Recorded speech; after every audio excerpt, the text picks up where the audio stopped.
இன்னைக்கு EB line வந்து metre reading எடுக்க வந்தாங்க. இன்னைக்கு ரீடிங் எடுக்க வந்தாங்க.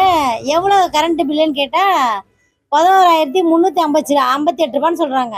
இது வரைக்கும் நான் கல்யாணம் ஆகி 11 வருஷம் ஆகுது. இது வரைக்கும் இவ்வளோ காசு நான் கட்டினதே கிடையாது. மே மாதம் மட்டும் தான் ஜாஸ்தியாக வரும். அதுவும் 5,000 ரூபா மட்டும் தான் கட்டுவேன். ஆனால் இந்த வாட்டி அதுவும் ஜூலையில் வந்து கரண்ட் பில் எடுத்து 11,358 ரூபா சொல்கிறாங்க. எங்களால் தாங்கவே முடியல. அநியாயமாக இருக்குது. ஏன் இந்த மாதிரி கேட்டால் கரண்ட் பில் நாங்கள் ஏற்றிருக்காங்க கவர்மெண்ட்டு. என்னங்க நீங்கள் இந்த மாதிரி பண்ணீங்கன்னா கவர்மெண்ட்டை கேளுங்க, எங்களை ஏன் கேட்குறேன்னு கேட்குறாங்க. என்ன பதில் சொல்கிறது? கார்டில் எழுதுனாலும் எழுத மாட்டாங்க. எழுத மாட்டா உங்களுக்கு மெசேஜ் தான் வரும். மெசேஜை பார்த்தா இவ்வளோ கரண்ட் இருக்குது. நாங்கள் என்ன தான் பண்ணுறது? அத்தியாவசிய தேவைக்கே அவஸ்தைப்பட்டுக்கிறோம். நீங்கள் கரண்ட் பில்லை இவ்வளோ வாங்கினீங்கன்னா நாங்கள் என்ன பண்ணுவோம்? 1,700 1,600 தான் வந்திருக்கு கரண்ட் பில்லு.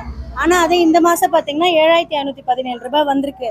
இப்போ இந்த 7,000 எங்கள் அப்பா வந்து ஒரு ப்ரைவேட் ஆஃபீஸில் வந்து ஒர்க் பண்ணியிருந்தாங்க. அவங்களுக்கு பென்ஷனே பார்த்தீங்கன்னா 4,500 ரூபாய். அதுலேருந்து டபுளாக இருக்குது கரண்ட் பில்லு. எங்களுக்கு கரண்ட் பில்லு தான் நிறைய வருது. மேல் வீட்டில் இருக்க முடியல, ஜாஸ்தி வருது. எங்கள் பொண்ணு வீட்டிலோடய கிடையாது, 24 மணி நேரம் வேலைக்கு போயிருக்கா. அவளுக்கே 7,000 கரண்ட் பில் வருது.